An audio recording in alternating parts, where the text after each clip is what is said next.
Hey guys, welcome back to the channel, or if you're new here, welcome to my channel. If you enjoy this video, go ahead and drop a like, drop a subscription. We're going to be going over 2 points today, and those 2 points are going to be, first off, phase 2A, which is what the CDC just recently put out a couple days ago, and that's going to be the next step into the conditional sale order, which is going to allow cruising out of the United States eventually. Now, I'm not going to go over too much of it because so many other people have, and honestly, it is a lot of information and way too much information for this video. So I'm going to leave a link in the description. If you have the time, probably 2 hours, probably not that much, that was a bit dramatic, probably an hour, hour and a half to read through it, go down to the description and press the link and have fun.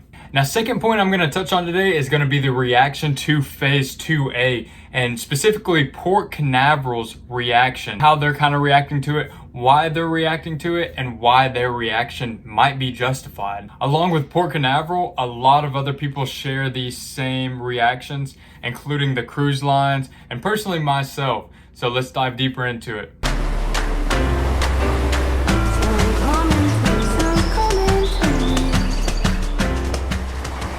First things first, we're going to dive a little bit deeper into phase 2A.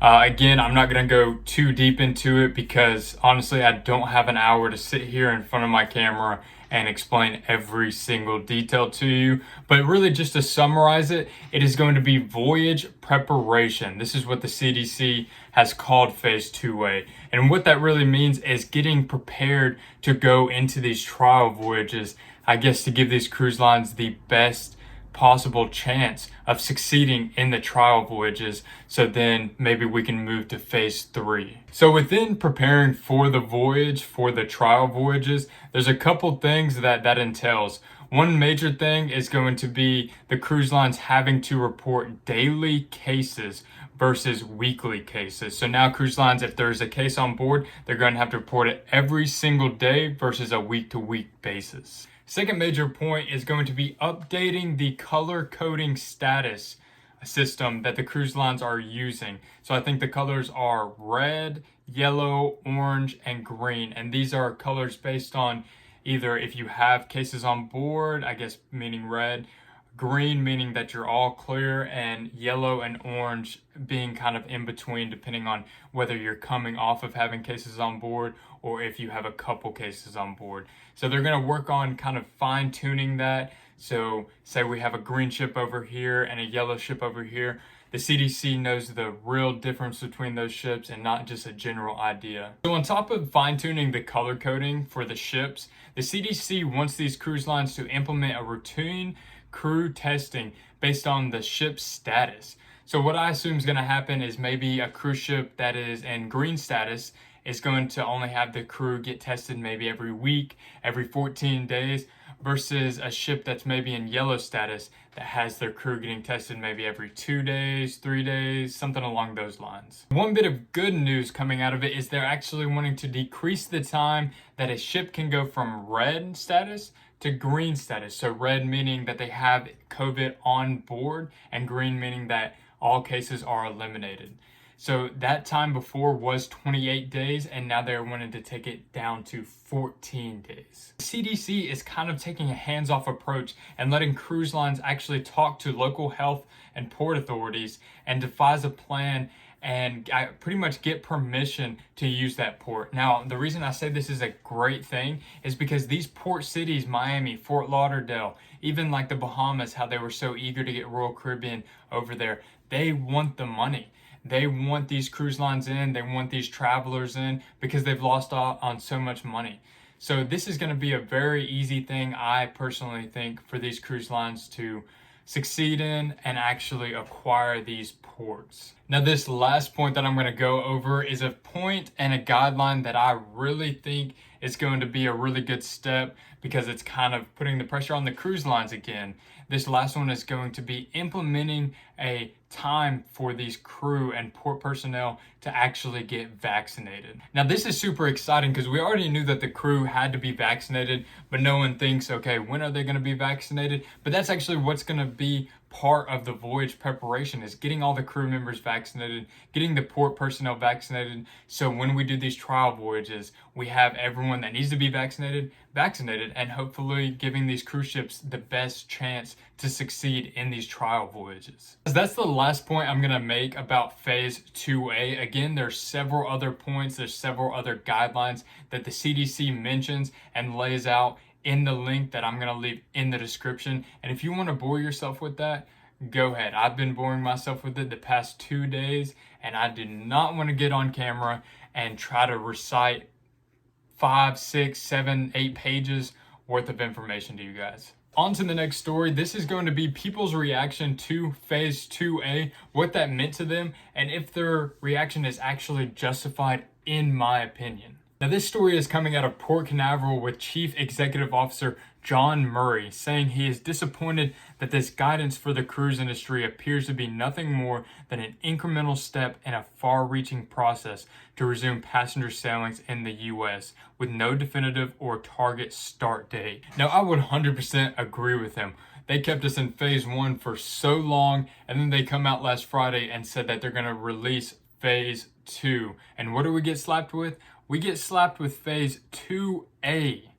So now, instead of being 4 phases, we have 5 phases, and we're only on the first part of the second phase. On top of that, in phase 2A, they don't say when this is actually going to be able to start. We have no timeline. They say it's going to start when this, and this happens. Well, a lot of that has already happened or can happen very easily, like with the local and health authorities of Miami. They're ready to start cruising.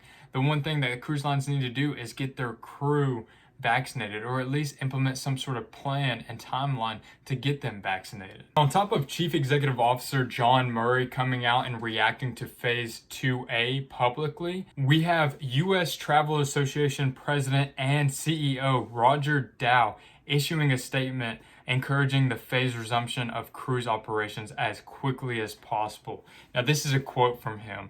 The standard of evidence should be exceptionally high for rules that effectively single out certain industries as other parts of the economy are allowed to reopen. And oh my gosh, that's what everyone's been screaming this entire time.